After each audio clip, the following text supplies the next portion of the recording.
हथियारबंद फौज पाण खे सियासत खां परे करे चुकी आहे ऐं परे रहण चाहे थी। Army chief general Qamar Javed Bajwa जो वॉशिंगटन में पाकिस्तानी सिफारतखाने में मांझांदे खे ख़िताब। मुद्दो पूरो थियण ते उहिदो छॾण वारे अज़म जो इज़हार। चवे थो मुल्क जी बीमार मैशियत खे बहाल करण मुआशरे जे हर हिसेदार जी अवलियत हुजणु घुर्जे। मज़बूत मैशियत खां सवाइ क़ौम पंहिंजा हदफ़ माणे न सघंदी। मज़बूत मैशियत खां सवाइ सिफारतकारी थी नथी सघे।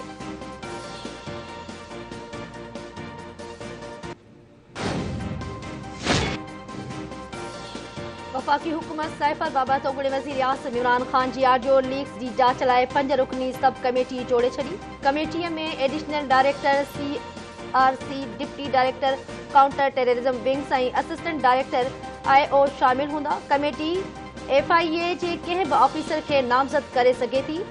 ISI MIIB जे ग्रेड 19 खां वधीक वारा ऑफिसर कमेटी में शामिल हूंदा। FIA जाच लाइ इमरान ख़ान, शाह महमूद कुरैशी ऐं वज़ीर आज़म ख़ान खे तलब करे सघंदी। FIA पारां जोड़ियल जाच रिपोर्ट वफ़ाक़ी काबीना जे इजलास में पेश कई वेंदी।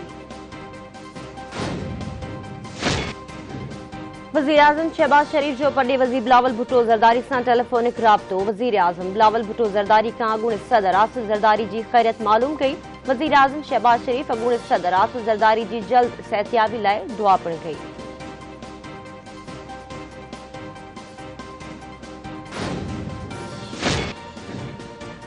Army chief general Qamar Javed Bajwa जो अमेरिकी दौरे दौरान अमेरिकी दिफ़ा वारे वज़ीर लाइट ऑस्टिन, अमेरिकी क़ौमी सलामती जे सलाहकार जैक सिल्वान ऐं नायब परॾेही वज़ीर वेंडी शेरमिन सां मुलाक़ातूं। पाक फ़ौज जे तर्जुमान मूजिब ॿिन्ही मुल्कनि में इक़्तिसादी लाॻापन, वापार ऐं सीड़पकारीअ ज़रिए गॾियल सहकार बहितर बणाइण ते ॻाल्हियूं थियूं।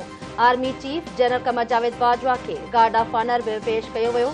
आर्मी चीफ अमेरिकी इख़्तियारनि जा थोरा मञीदे चयो आहे त आलमी शिराकत इदारनि जी मदद पाकिस्तान मां ॿोॾ मुतासिरनि जी बहाली लाइ तमामु अहम हूंदी। ISPR मूजिब अमेरिकी अॻवान सां मुलाक़ात दौरान आर्मी चीफ फ्लोरिडा में तूफ़ान सबबि तबाहीअ ते बि अफ़सोस जो इज़हार कयो।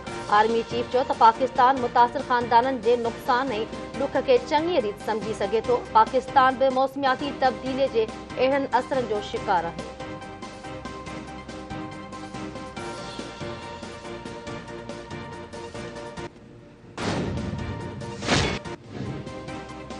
डॉलर जे मुक़ाबले में रुपयो वधीक सघारो, डॉलर जी क़दुर में लात। इंटरबैंक में डॉलर 1 रुपयो 74 पैसा सस्तो थी वियो। इंटरबैंक में डॉलर जी क़ीमत 223 रुपया 90 पैसा थी वई।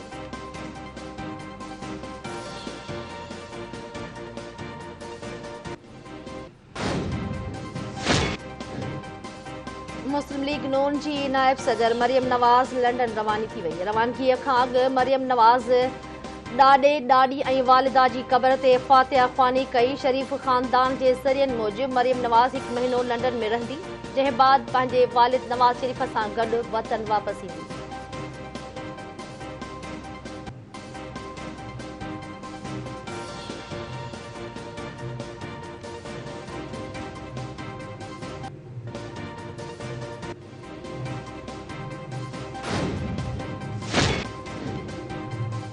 PTI असेंबली मेंबर्स इस्तीफ़ाउनि जी मंज़ूरी बाबति हाई कोर्ट सां रुजू करे वरितो। अली मोहम्मद ख़ान, फज़ल मोहम्मद ख़ान, शौकत अली, शीरी मज़ारी, डॉक्टर चांदना गुलजार, फ़खर ज़मा ख़ान, फ़रूख़ हबीब, एजाज शाह, जमील अहमद, मोहम्मद रकम ऐं ॿियनि पंहिंजी दरख़्वास्त में अदालत खे इस्तदा कई आहे त अदालत स्पीकर खे हिदायत करे हू इस्तीफ़ाउनि जी मंज़ूरी में पंहिंजी आइनी ज़िम्मेवारी पूरी करे। अदालत स्पीकर खे हुकुम ॾे त हू दरख़्वास्त गुज़ारनि ऐं ॿियनि 112 मेंबरनि खे घुराए। कानून मूजिब पटिशनर्स खे ॿुधण खां सवाइ स्पीकर इस्तीफ़ाउनि ते इत्मिनान नथो करे सघे।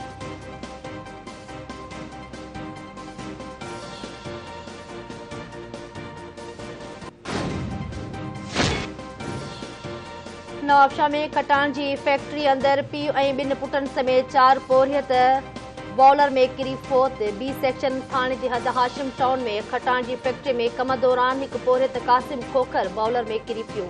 खेसि बचाइण जी कोशिश कंदे 2 पोरियत भाइर दानिश सलमान बि बॉलर में किरी पिया। पुटनि खे बचाइण जी कोशिश दौरान नासिर बि बॉलर में किरी दम ॾेई छॾियो। हिक ई घर जे 3 भातियुनि जी फोतगीअ ते शहर में सोग।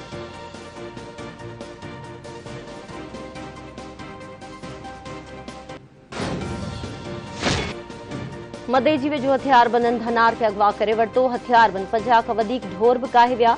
20 मील थाणे जी हद मां हथियारबंदनि धनार सुलेमान दल खे मुबैना तौर अगवा करे वरितो। धनार जे अगवा बाद दल बिरादरी जे माण्हुनि नए पुल बस स्टॉप ते एहतजाजी धरणो हणी टायरनि खे ॿाहिरीं रोड ब्लॉक करे छॾियो। एहतजाज कंदड़नि जो चवणु आहे त हुननि पुलिस खे इतला ॾिनो आहे, पर पुलिस कख भञी बीणो नाहे कयो।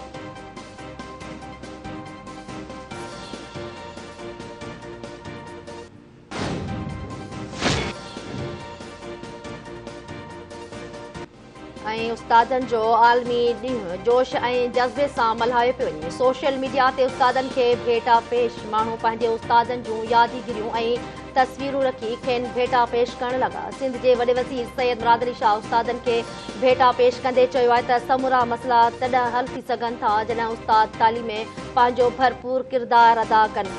वॾे वज़ीर सिंध जे उस्तादनि खे अपील कई त उहे तालीम जे बहितरी में पंहिंजो किरदारु अदा कनि।